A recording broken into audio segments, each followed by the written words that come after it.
Buenas tardes, hermanos, Dios les bendiga. Antes de entrar en materia, quiero decirle a todos mis hermanos que es difícil, pero ya vienen tiempos mejores. Apropiémonos de la palabra del Señor, que sabemos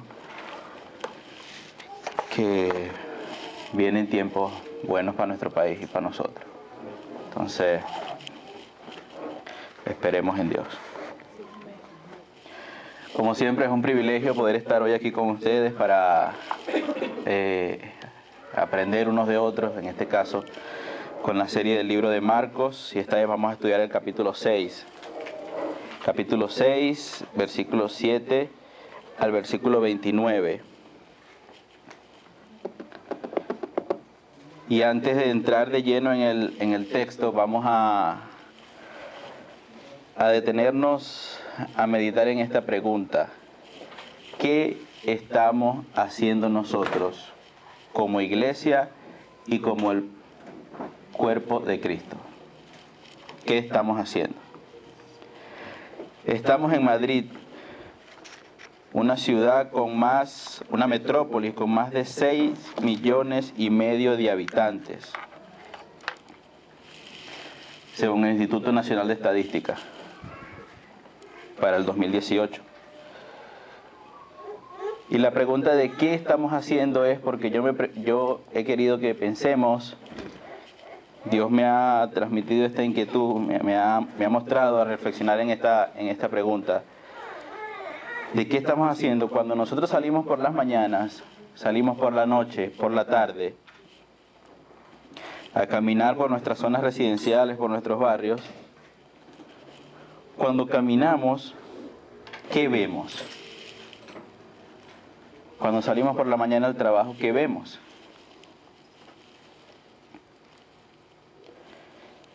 Cuando vamos al mercado a hacer la compra, ¿qué observamos? Cuando vamos al parque y vemos a las personas caminar, divertirse, pensar, meditar, ¿qué vemos? ¿Qué estamos viendo?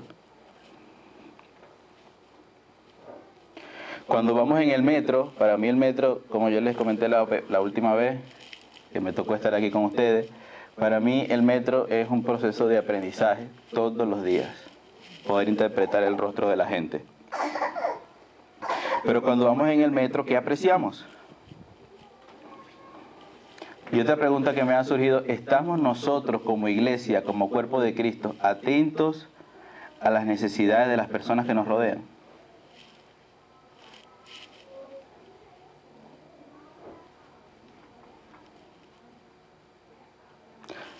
¿Te has preguntado alguna vez qué haría Cristo en mi lugar?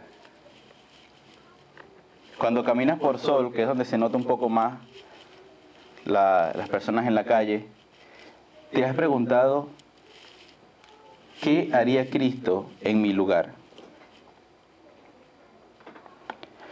Unos datos interesantes sobre Madrid y sobre España. El 2018 cerró con más de 63,000 muertes en la Comunidad de Madrid. Solo el 2018. ¿Cuántas de estas personas conocieron a Cristo? En toda España, en el 2018, cerró en unos 424,000 personas perdieron la vida solo en España en el 2018.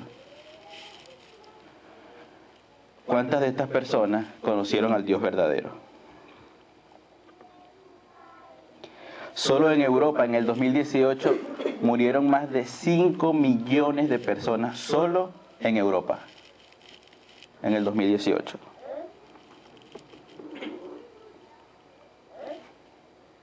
Por eso quiero que reflexionemos en esta pregunta: ¿qué estamos haciendo como cristianos? ¿Cuál es nuestro rol en la sociedad? Vamos a orar. Padre, en esta tarde te rogamos que puedas hablar a nuestras mentes y a nuestros corazones. Que la palabra que vamos a estudiar hoy pueda entrar en nuestra mente, pueda germinar, que pueda producir frutos, que podamos también compartirla con otros durante la semana. En el nombre de Jesús, amén. Vamos al libro de Marcos, capítulo 6, como les dije, versículo 7. Vayamos a nuestras Biblias, sea impresa o electrónica. Pero vayamos a nuestras Biblias en el libro de Marcos, capítulo 6.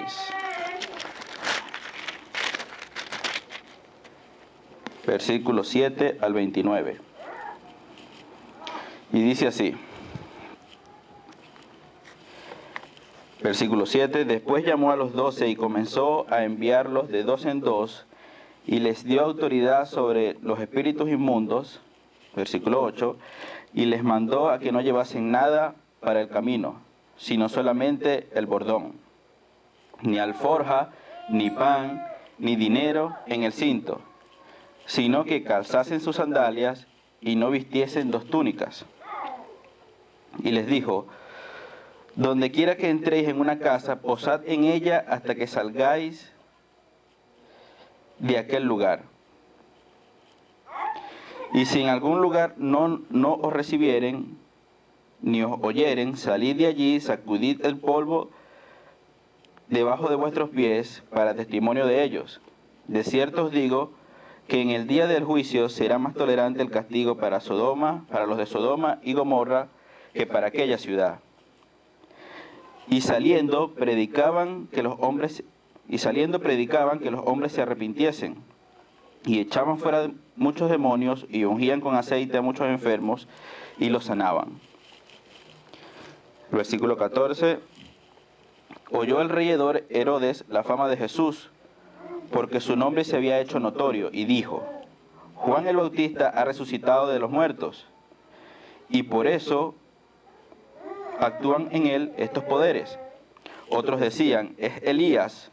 Otros decían: es un profeta o alguno de los profetas. Al oír esto, Herodes dijo: este es Juan, el que yo decapité, que ha resucitado de los muertos. Porque el mismo Herodes había enviado y prendido a Juan, y le había encadenado en la cárcel por causa de Herodías, mujer de Felipe, su hermano, pues la había tomado por mujer. Porque Juan le decía a Herodes: no te es lícito tener la mujer de tu hermano. Pero Herodías le acechaba y deseaba matarle, y no podía. Porque Herodes temía a Juan, sabiendo que era varón justo y santo,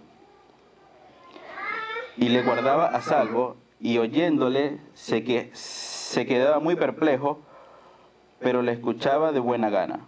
Versículo 21. Pero viniendo un día oportuno en que Herodes, en la fiesta de su cumpleaños, daba una cena a los príncipes y tribunos y a los principales de Galilea, entrando la hija de Herodías, danzó y agradó a Herodes y a los que estaban con él en la mesa. El rey dijo a la muchacha: pídeme lo que quieras, que yo te lo daré. Y le juró: todo lo que me pidas te daré, hasta la mitad de mi reino. Saliendo ella, dijo a su madre: ¿qué pediré? Y ella le dijo: la cabeza de Juan el Bautista. Y el rey se entristeció mucho, pero a causa del juramento y de los que estaban con él a la mesa, no quiso desecharla.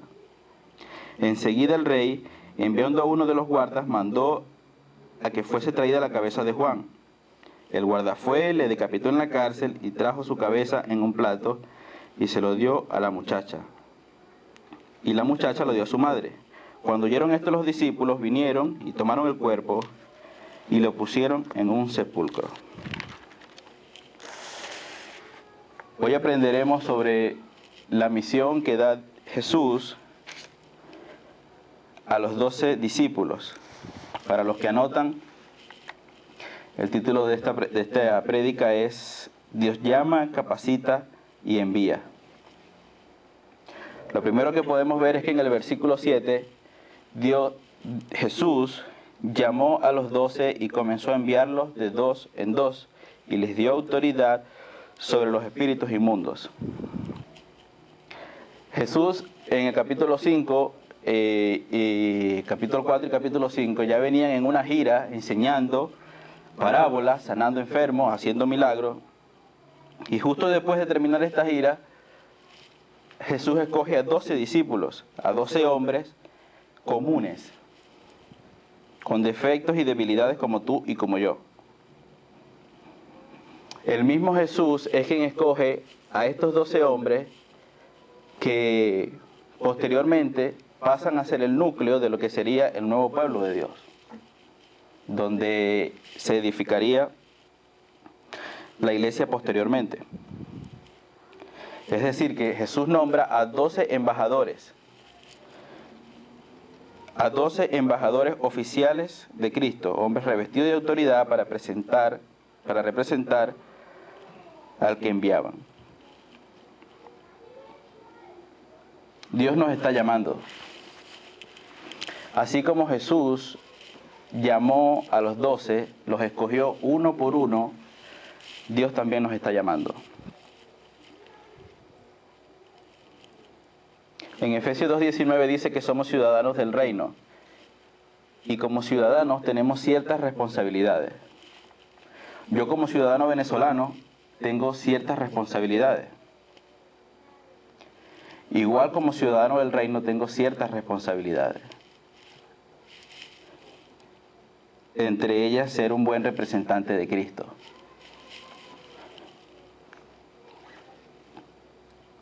Pero aún sabiendo que somos ciudadanos del reino, aún sabiendo de que Cristo nos llamó, de que somos embajadores de Cristo en la tierra, sigue la pregunta, ¿qué estamos haciendo nosotros?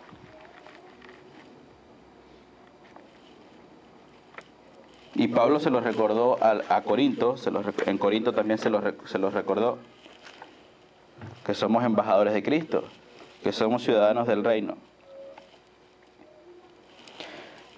En 1 de Pedro 2:9, si me acompañan en sus Biblias, 1 de Pedro 2:9,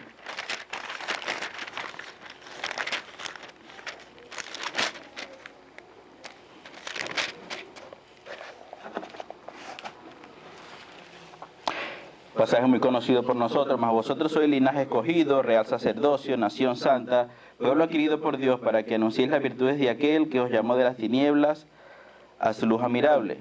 Vosotros que en otros tiempos no eras pueblo, pero ahora, ¿qué dice? Somos pueblo de Dios.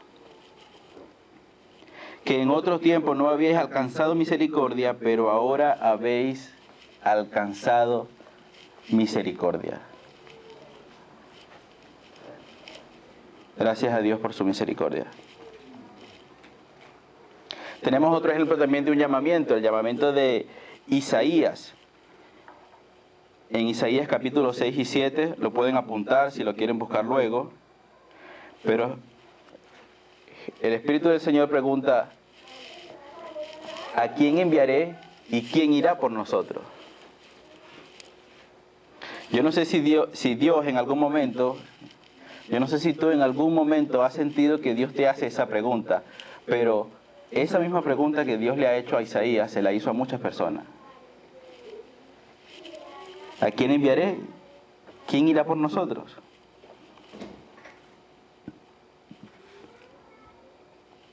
Isaías sin titubear respondió, heme aquí, Señor, envíame a mí. Heme aquí, Señor, envíame a mí.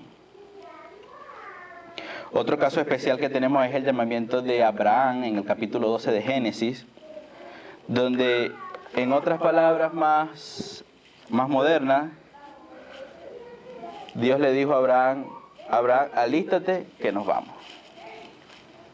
Vete de tu tierra y de tu parentela, a la tierra que yo te mostraré, y haré de ti una nación grande, y te bendeciré, y en ti serán benditas todas las familias de la tierra. Les pido que me permitan contarle un pequeño testimonio. En el año 2007, yo sentí que Dios me llamó. Sentí que Dios tocó mi corazón y me dijo, para esto es lo que yo te he llamado. Fue en un autobús, camino de la selva del Amazonas, en el año 2007. Durante aproximadamente 15 días íbamos en un viaje y en ese momento yo sentí que Dios me dijo, para esto fue que yo te llamé. 12 años después, y quiero alabar el nombre de Dios por eso, 12 años después estoy hoy aquí con ustedes. En ese momento yo no sentí que Dios me dijo, William, te vas a la India o te vas al África, pero sentí que Dios me dijo, prepárate porque te he llamado.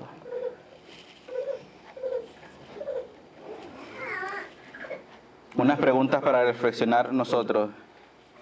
¿Hemos sentido nosotros el llamado de Dios?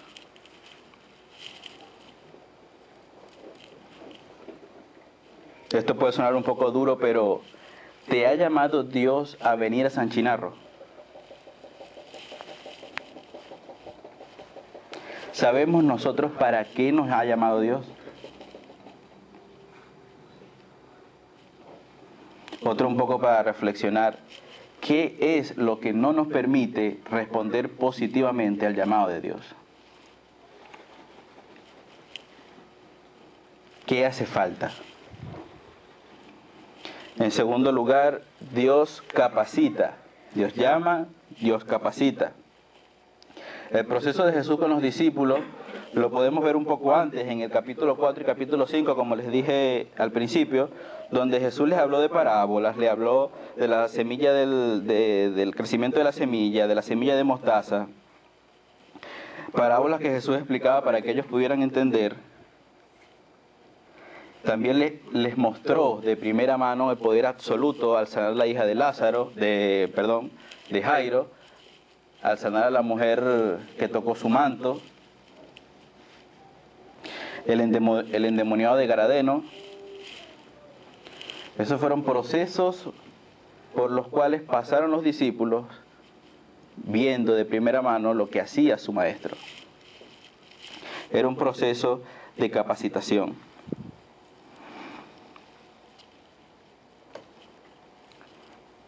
Dios le mostró los escenarios, le mostró la necesidad, le mostró lo que sufren las personas. Y sin duda, este proceso marcó la vida de los discípulos, sin duda. Luego seguimos en el versículo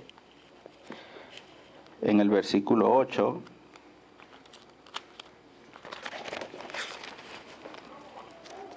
Y les mandó a que no llevasen nada por el camino, sino solamente el bordón,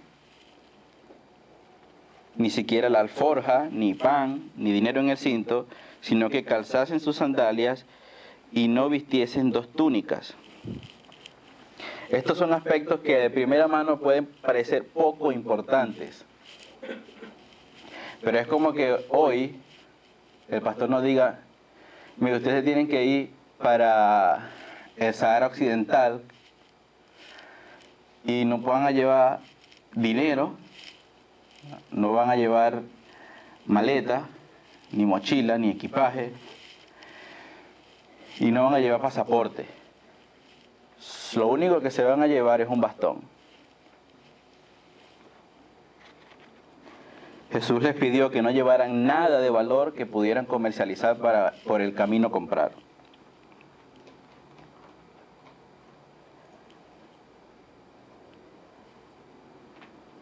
La intención de Jesús es que ellos vieran el poder absoluto, el todopoderoso, lo que podía hacer Jesús en sus vidas y en la vida de otros. Jesús no quería que ellos se centraran en sus capacidades. Y esto es algo que debemos tomar. Esto fue escrito para los cristianos de la época y fue vivido por los cristianos de la época, pero que hoy para nosotros es de aprendizaje. ¿Qué tenemos nosotros que no nos permite, que no nos deja creer que Él es el Todopoderoso? Hay cosas aún en nosotros que no nos permiten creer que Él es el Todopoderoso. ¿Qué estamos llevando día a día? La responsabilidad del trabajo, las cuentas por pagar, la familia, el trabajo, los lujos, los deseos. Pero todas esas cosas, Jesús les pidió en el momento que las dejaran. ¿Y qué estamos haciendo? ¿A dónde estamos yendo? ¿De qué estamos nosotros participando como iglesia? Jesús los llamó y nos ha llamado.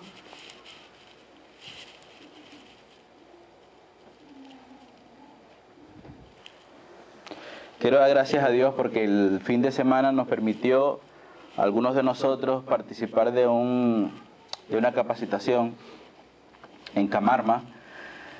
El ciclo de M4, que es para plantaciones de iglesia. Y como lo he dicho antes, estos son espacios en los que nos permiten a nosotros ampliar nuestra visión de lo que Dios quiere con nosotros. No es ir, coger un material, sino que permita que eso en nosotros pueda ampliar nuestra visión. Pero nosotros aquí, hoy, en San Chinarro, ¿nos estamos capacitando nosotros? No hablo del domingo, porque el domingo, hoy aquí, nos capacitamos, compartimos, oramos, adoramos al Señor. Pero hablo del día a día. ¿Nos estamos capacitando nosotros día a día? Segunda de Timoteo 3, 16, 17, que también muchos de nosotros lo sabemos, toda la Escritura es inspirada por Dios y útil para enseñar, para corregir, para redarguir, para instruir en justicia, a fin de que el hombre de Dios sea perfecto y enteramente preparado para toda buena obra. Jesús les capacitó a los discípulos para ir a la buena obra.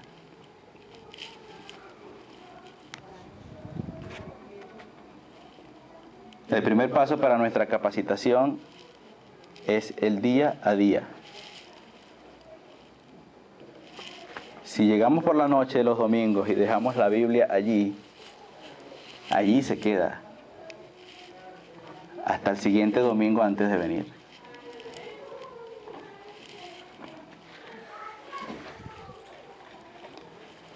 Es ese devocional, es ese encuentro que tú tienes con Dios día a día.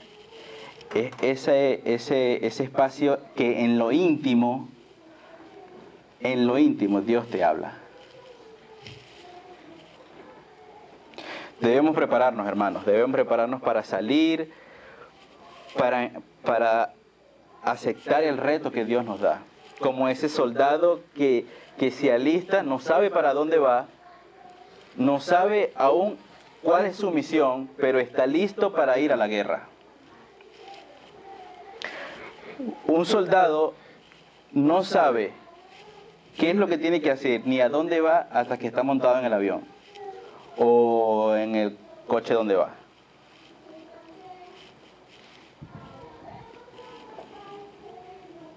Prepararnos, capacitarnos, cual médico se prepara para ir y a través de la ciencia médica curar a alguien.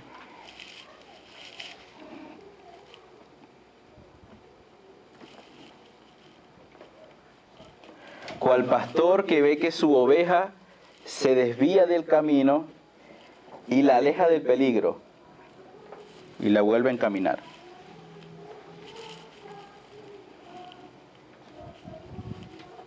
Hermanos, día a día tú y yo podemos encontrarnos personas que están esperando que le demos esa palabra de Dios que ellos necesitan. Si no te ha pasado, eso es así.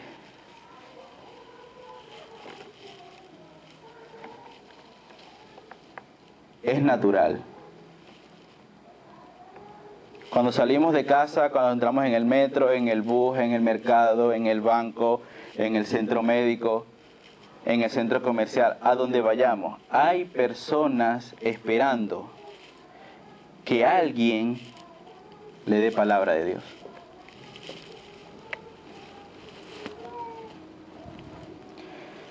¿Qué podemos dar si no recibimos?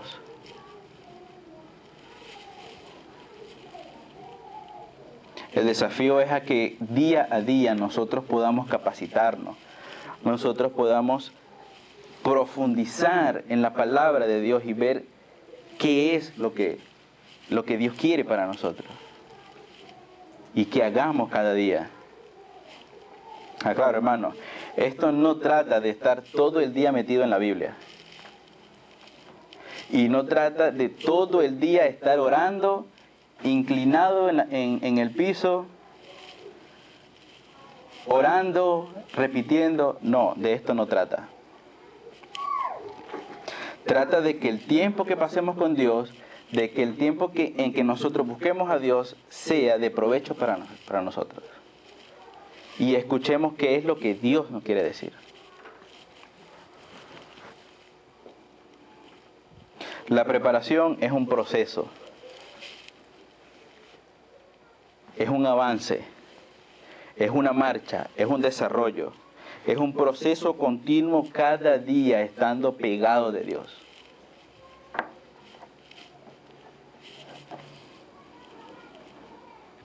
Es esa acción de como el ciervo brama por las corrientes de agua, necesitar pasar tiempo con Dios.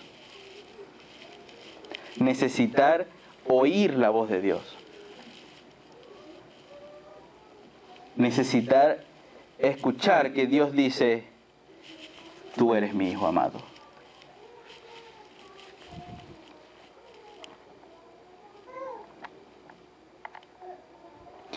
También debemos permitir que Dios nos moldee, que Dios moldee nuestro carácter.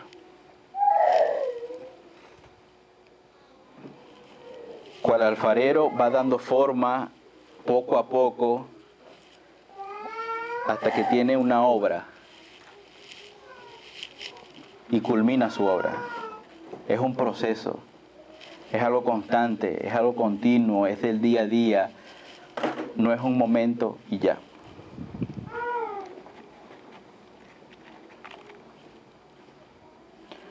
En tercer lugar, Dios envía. Y dice el versículo 7 que Jesús comenzó a enviarles de dos en dos. Esto es bastante interesante, la posibilidad de que la estrategia que Dios usa para enviar a los discípulos de dos en dos. Yo le voy a pedir que se repartan estos papelitos, uno para cada uno, o dos, dependiendo de su círculo de influencia.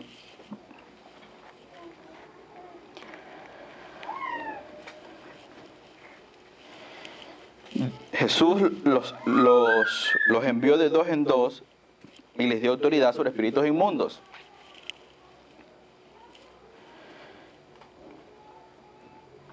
En este papelito que les va a llegar ahorita, vamos a anotar al menos 5 nombres de personas que nosotros creamos que nos pueden abrir puertas hacia otras personas. Lo que en el Nuevo Testamento, ahí en el papelito ven la cita, creo que es Lucas, en Hechos también sale, llama personas de paz. Personas contactos que nosotros tenemos, diario, semanal, mensual, interdiario, contactos que nosotros tenemos a los que queremos orar por ellos y sentir que Dios nos está enviando hacia ellos. Ahí pueden escribir los nombres y los colocamos por acá. Y la iglesia va a orar por cada una de estas personas. Tómele una fotito con el móvil para que no se le olviden los nombres. Este método de dos en dos significa que esta estrategia de dos en dos, en la que podemos nosotros poder invitar a alguno de nosotros, alguno de los que estamos aquí sentados, y acompañarnos. Ir hacia mi vecino, que a lo mejor yo no tengo la herramienta bíblica o la capacidad de poder presentar el plan de salvación o el evangelio a mi vecino, pero a lo mejor algunos de ustedes, Peter, Luis Gerardo,